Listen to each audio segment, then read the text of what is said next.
Well, welcome to New Beginnings podcast with Michelle.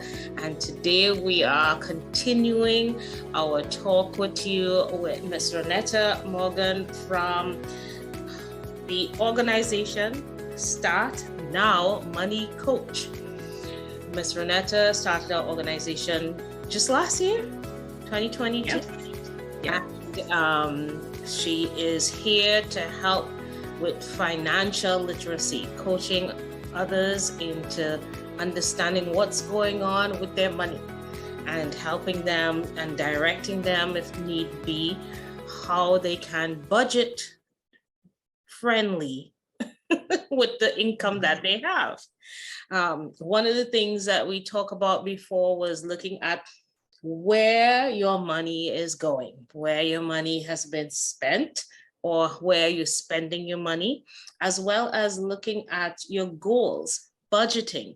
Budgeting equals goals of what I need to make happen. Mm-hmm. How can we make the money work for us? In other words. So we are looking at expenditures versus income and learning how to budget and create goals with the amount of income we have and make short-term as well as long-term goals. Yes?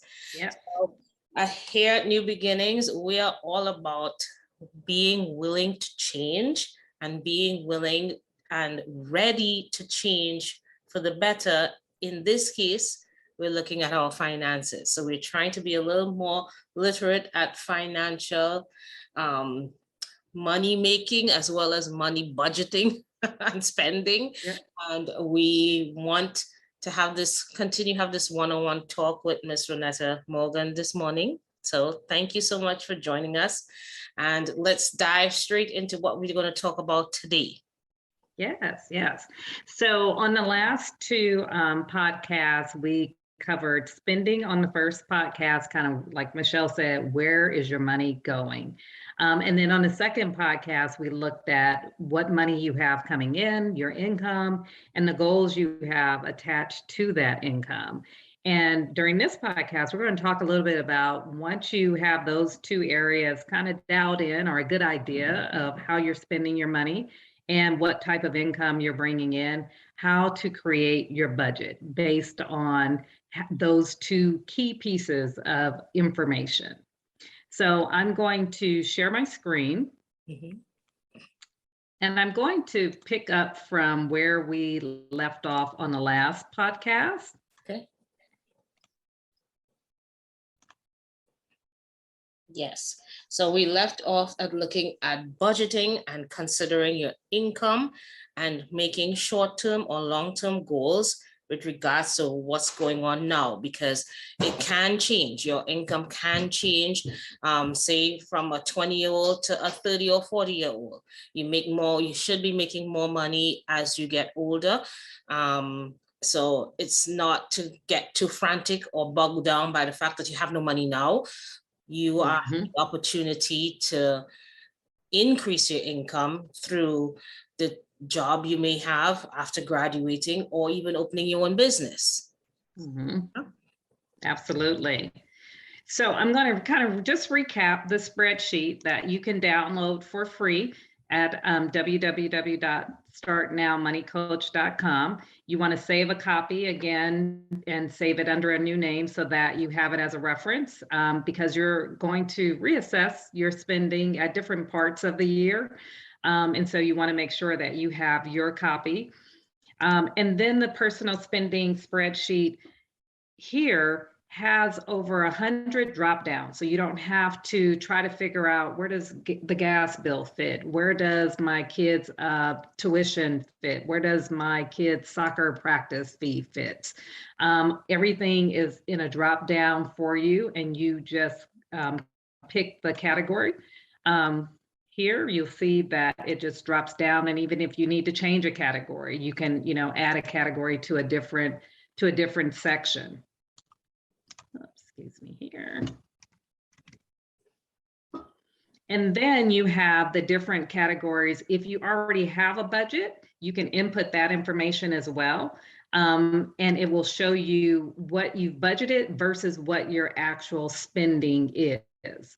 And so that's key to have that visual of where your money is going, right? Mhm. And so when we talk about creating a budget, the first key is really knowing what your income is, what your spending expenses are, and looking at those expenses to determine, are they your absolute necessities? Are there things that are in home, car transportation, food, health insurance, education? Is your money going to those areas, and are those areas covered? And then is there excess? And where is the excess going? Is it going to clothes? Is it going to fun times? Is it going to savings and investment? And so you're going to look at those different areas from your information, and then you're going to then create the budget. So if you have a surplus of income after if you have a surplus of income after you've covered all your expenses, Yes. then you're going to figure out, what do I do with that surplus? Right. And that's going to be based on your values and your goals. So, for example, if you're looking to purchase a home within the next 2 to 3 years, that surplus could go to a sinking fund for the down payment for your home. Versus if you have a gap in the income versus your spending, we want to kind of drill down to see, what is that gap? Why am I needing to use credit cards to kind of fill that gap? And then what do I do to kind of bridge that gap to at least bring me up to where my income and my spending are neutral? Good, good. Yes. So we really want to make sure we sit down. This is something we keep saying. You gotta Yes. be honest with yourself and sit down and put that information in there so that you have a true sense of what's going on with your funding, your revenue versus your expenses, and be able to see, okay, if there is a gap, is there a surplus? What can I do with the surplus? Versus if there's a gap in income to expenditure, what am I spending on that I can reduce it to become neutral and then go to this point of having savings or extra money? Correct. Okay. So, you want to look at those areas where it's higher, and you want to look at the actual dollar amount. So one area that people are really surprised by is the amount of money that they spend eating out.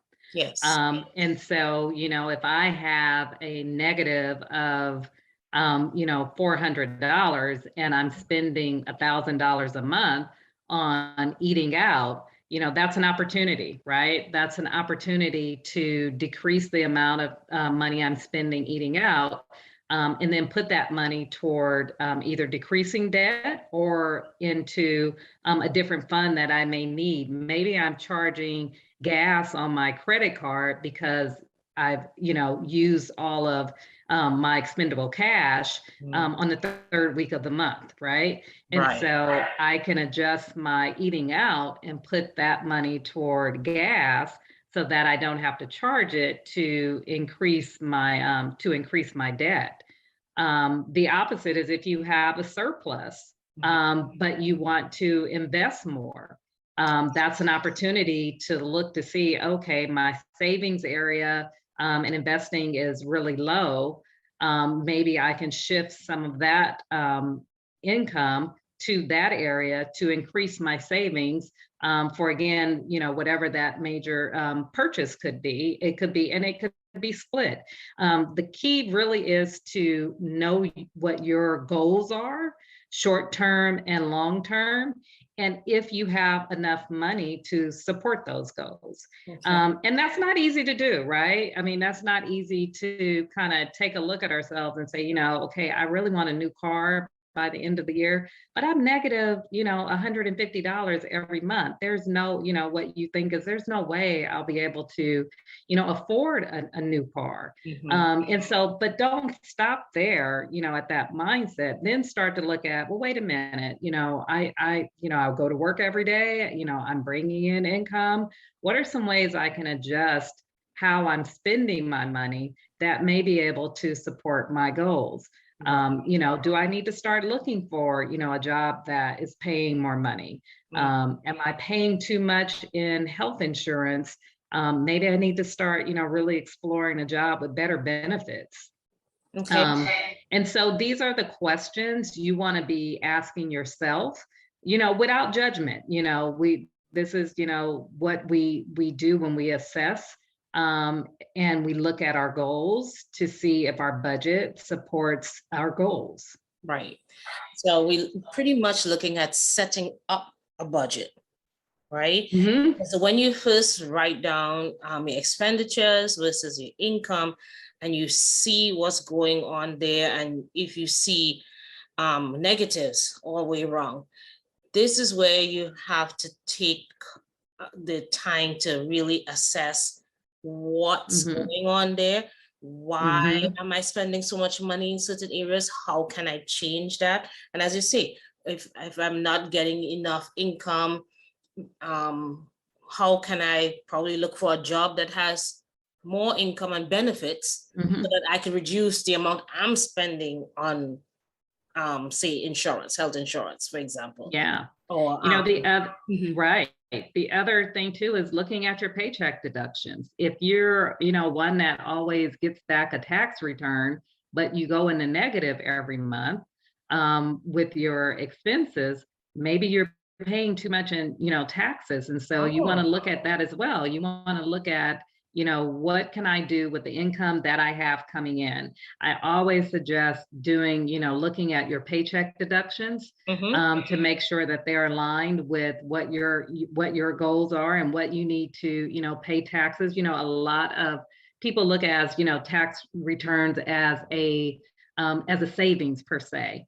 But if you look at the bigger picture, you're not gaining anything by having, the IRS send you a check. They've gained all the interest. They've gained, all the different avenues that they can use, basically your money that they're holding on to, fund things that they need, where you may have a need as well. Mhm. And so you want to be really as neutral to not owing, to possibly a small return, because that's money that you could be using every month, to fund your goals. Right. And that could be a whole discussion by itself in terms of Yeah, looking absolutely. at the different expenditures, if you want, Hmm. when it comes to what are the deductions coming out of your paycheck. We can talk Yeah, about that at a whole different podcast, looking at that and absolutely. being able to understand. Um, I I really don't want to always be paying the IRS. They profited off of me, not we don't want that. Right, right, right. And understanding that, yeah, a return might feel like you're getting something, but honestly, the return might Hmm. not be much. Right. When you look at how much money you've been spending on credit cards each month. Absolutely. So when you're initially setting up your budget, though, your basic budget, you want to start with home, things that you need to that are necessity, right? Your mortgage, your rent, your utility bills, your cell phone bills, things that are a necessity for, just operating a home. And Okay. so that, is where you want to start, different subscriptions that you have, renter's insurance, homeowner's insurance, water, garbage, those type of things you want to take care first. Then you want to look at your transportation, right? Because you got to get to work. And so Right. you want to look at expenses that come along with getting to work, car payments, car insurance, car registration, gas, repair, just regular maintenance on your car if you cross a bridge and have toll and parking. And then you want to look at food. right? So those are really your top three pillars are home, car, transportation, and then food.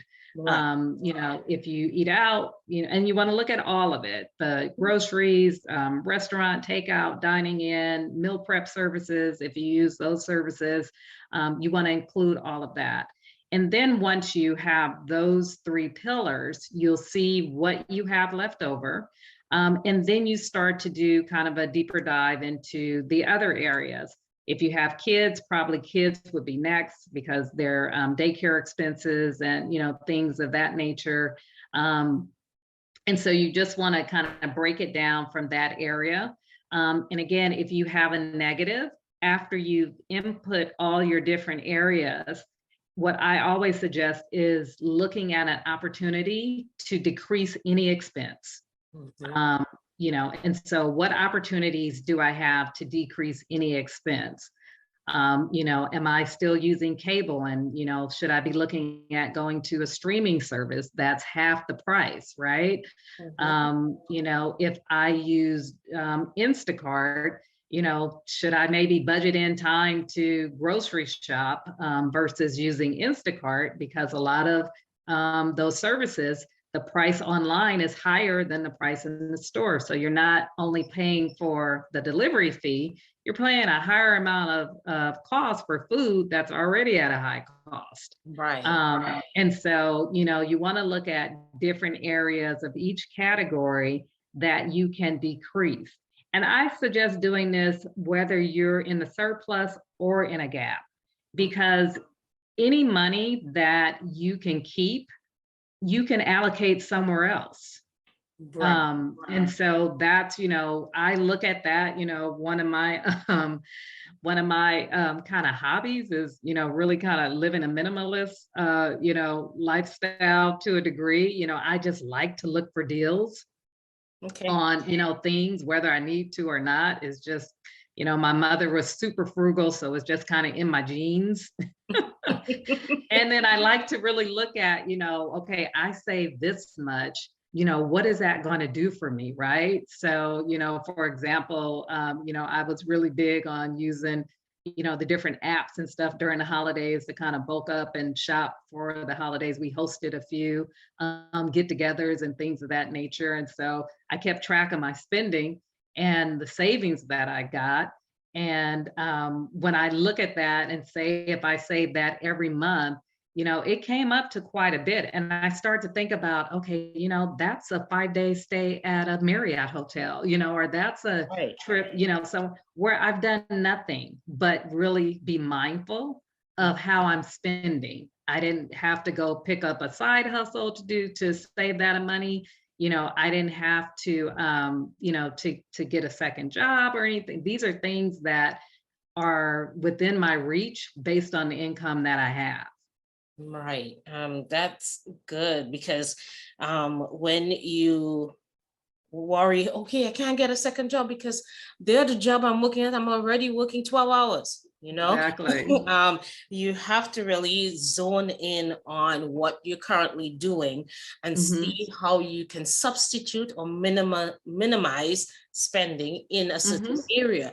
And it was good that you shared the three necessities is you want to make sure things in your home under home category versus transportation versus food.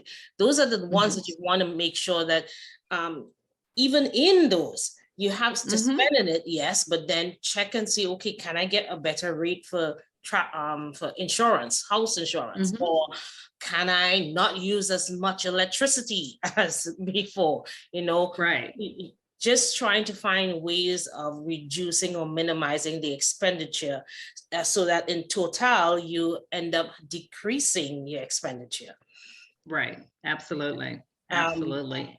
yeah, and And so then you go to the other categories. Then you yes. start to look at the other categories. And then once you kind of zero down, and this will take you to get it kind of zeroed in, probably Mhm. 3 months. Okay. Because especially if you've never budgeted before, it's going to take a couple of months because you think that you recall everything that you spend money on, Mhm. but you typically won't when you're just starting out to create a budget.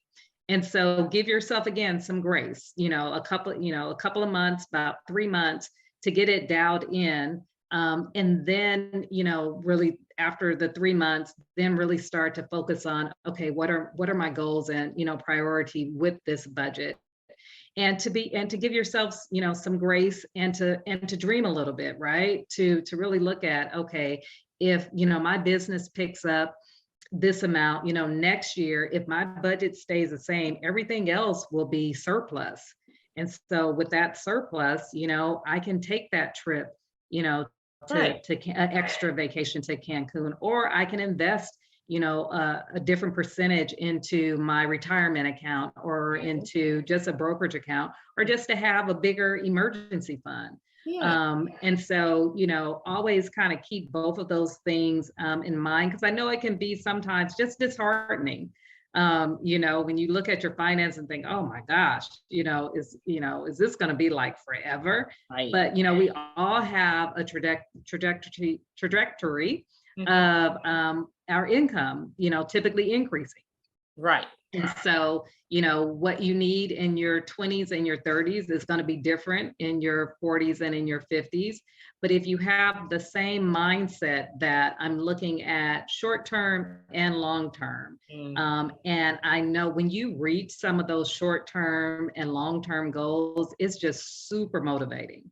Right. And it makes you feel good about, going to work, because you know that your money is supporting your life, the life that you want to live. Yes. Yes. So yes, write those goals down, people. Mhm.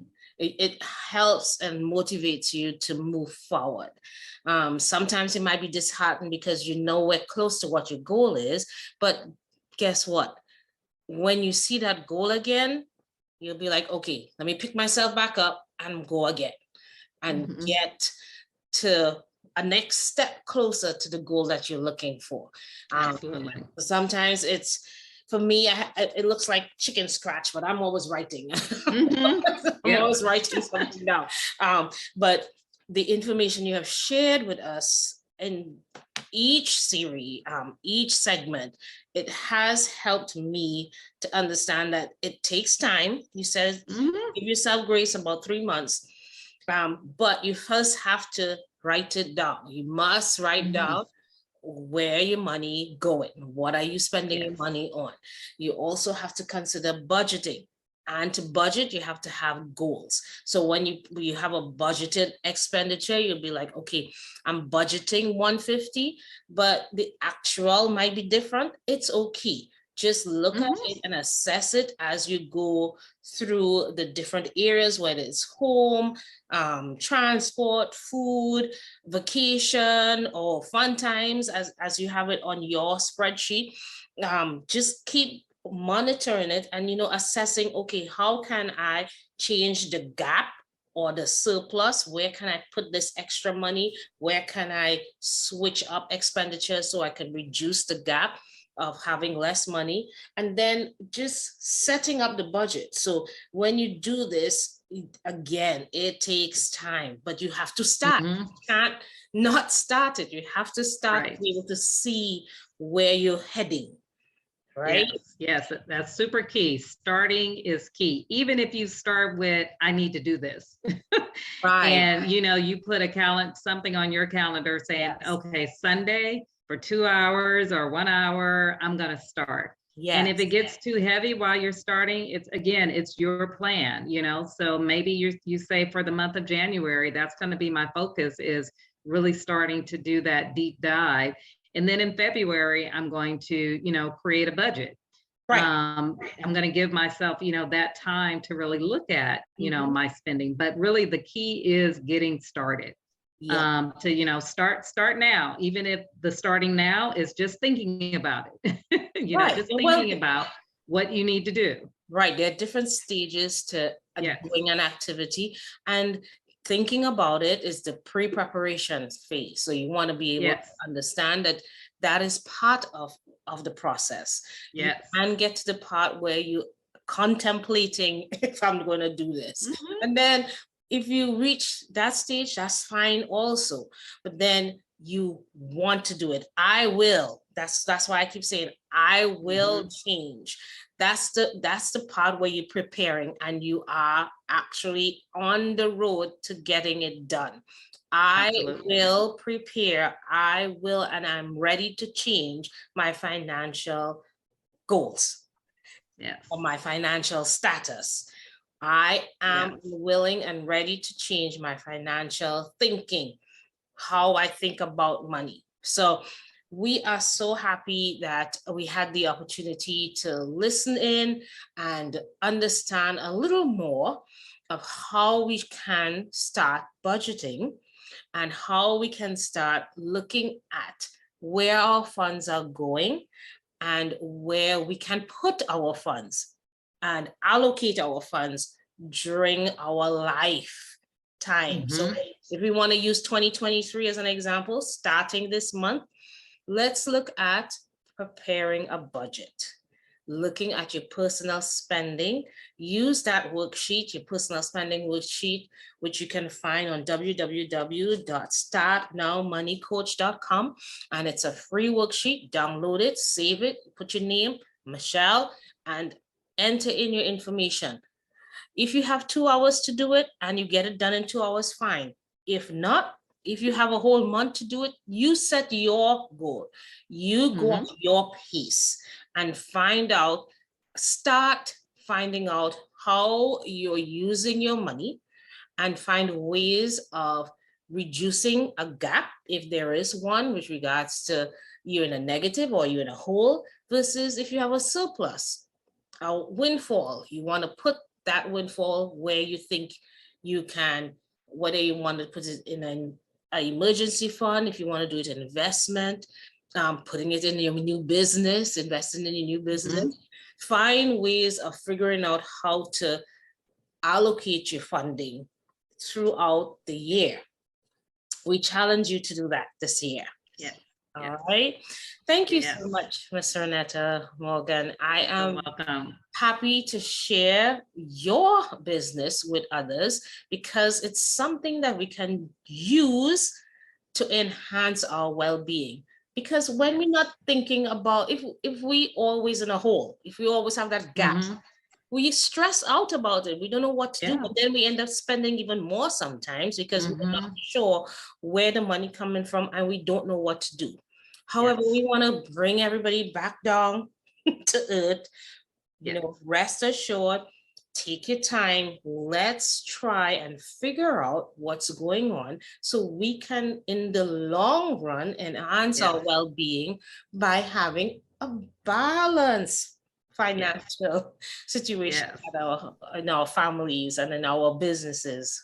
Yeah. Absolutely. Absolutely. You know, I think we all have the capability to really create the life that we want. Yes. And, you know, using our money to do that is, you know, just really key. And the more that you have control over, you know, the outcome, I think that it really, you know, helps set you up to, you know, have confidence that you know what you need to know about your money and about your spending, and that you know that it's supporting the life that the life that you want. Yes, yes. So we thank you for listening in today. And the next time you're going to hear Ms. Ronetta and I on, it's going to be on IG Live. We are going to have a live Q&A. If you have any questions after listening in to all three of these segments and podcasts, we want you to come on here and with us on IG Live under Functional Wellbeing LLC and or under Miss Ronetta's IG. We're gonna come on live in the last week of the month and help you out. If you have any questions that you need us to help you, assist you with, or insights that you have, or even wins that you want to share with us, we would love to hear from you guys. So thank you so much for listening in, and I'm going to end with my affirmation. I will, and I am ready to change my financial understanding. Yes. Yes. Yay. Thank you, Miss Ronetta. You're so welcome. All right, God bless, and God bless to all of our listeners. Have a wonderful week.